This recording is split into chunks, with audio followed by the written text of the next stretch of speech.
Sir NT Ramarao గారిని మీరు ప్రస్తావించారు కదా. రామారావు గారి కాలంలో ఆయన మనవడైన జూనియర్ ఎన్టీఆర్ ఇప్పుడు దేవర సినిమా కూడా రిలీజ్ కాబోతోంది. సో ఆయన నటన కొంత ఏమున్నా నేను అతను గురించి ఒకటేనండి, ఎప్పుడు చెప్పేది ఒకటే. ఇప్పుడున్న యంగ్స్టర్స్లో కొద్దిగా గొప్ప విషయం ఉండి సత్తా ఉన్నవాడు ఎవరన్నా, నటుడు ఎవరన్నా ఉన్నా అంటే వాడే జూనియర్ ఎన్టీఆర్. వాడి తర్వాత ఎవడైనా నా ప్రకారం. పొట్టిగా ఉంటాడన్నారు, వాడి పొట్టితోనే వాడిని కాపాడుతాం చంద్రమోహన్ లాగా.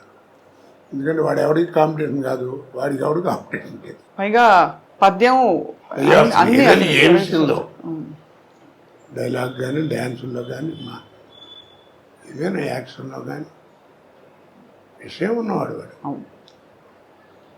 ఆయన అందుకే ఆయన పిచ్చోడు ఏం కాదు. రామారావు ఊళ్ళో కూర్చొని బొట్టు పెట్టి రామారావు అని పేరు పెట్టింది. ఆయనే పెట్టారు కదా సార్ పేరు? ఆయనే పెట్టాడు. బాగుంది సార్.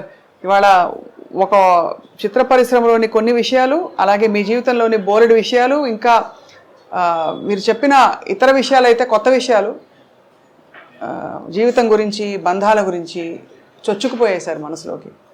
మీ అనుమతితో మీ పుట్టినరోజు సందర్భంగా మా అందరం కలిసి మీతో ఒక కేక్ కట్ చేస్తాం సార్. కేకా? అదేంటి నా పుట్టినరోజు మీరు కట్ చేయడం?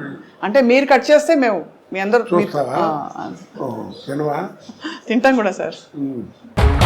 జన్మదినమిదం ఐ ప్రియ సఖే శంతనూతు తే సర్వదా ముదం ప్రార్థయామహే భవశతాయుషీ ఈశ్వర సదా త్వాం చ రక్షతు పుణ్యకర్మణా కీర్తిమార్జయ జీవనం తవ భవతు సార్థకం. Happy birthday to you, happy birthday to you, happy birthday sir.